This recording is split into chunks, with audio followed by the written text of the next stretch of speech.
ఓ great. కానీ నువ్వు ఆ పొజిషన్లో పర్మనెంట్గా ఉంటాననుకుంటున్నావా?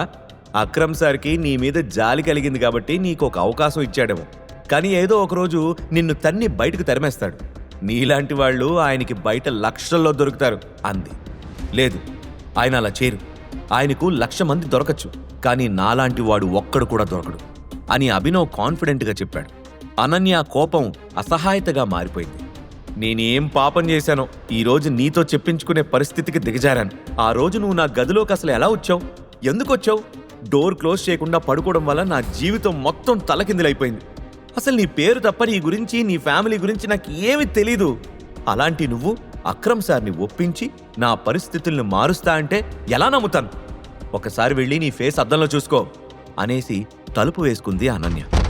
ఈసారి అభినవ్కి కోపం రాలేదు, కానీ చాలా బాధగా అనిపించింది. అతనికి తన కుటుంబం గురించి ఏమీ తెలీదు. చిన్నప్పటి నుండి అనాథగా పెరిగాడు.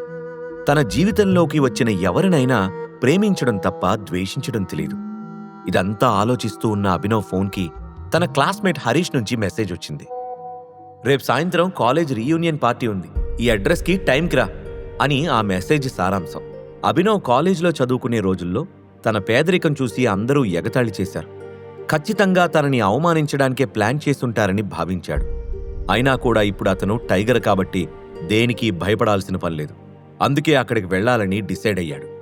ఇంకా ఎక్కువ ఆలోచించకుండా తను ఇంతకుముందు రోజు పడుకున్న స్టోర్ రూమ్కి వెళ్ళాడు.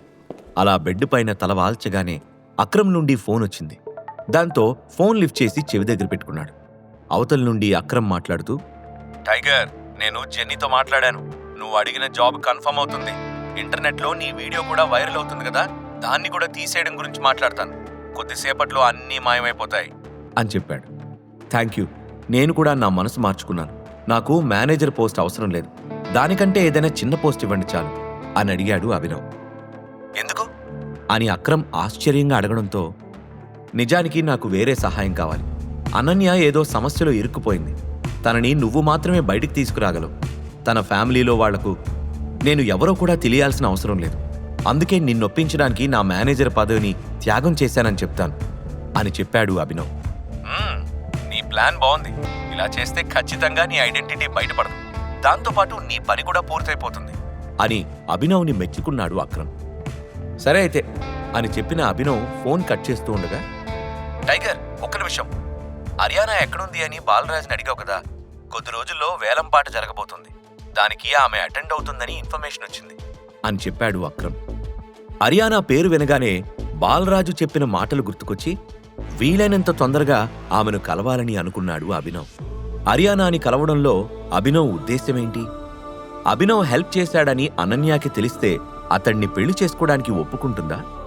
టైగర్ గురించి మాఫియాలోని శత్రువులకు తెలుస్తుందా? ఈ ప్రశ్నలకు సమాధానాలు తెలుసుకోవాలంటే నెక్స్ట్ ఎపిసోడ్ వినాల్సిందే. క్రింద ఇచ్చిన లింక్ ని క్లిక్ చేసి పాకెట్ ఎఫ్ఎం యాప్ ని ఇన్స్టాల్ చేసుకోండి. Stay tune to pocket FM.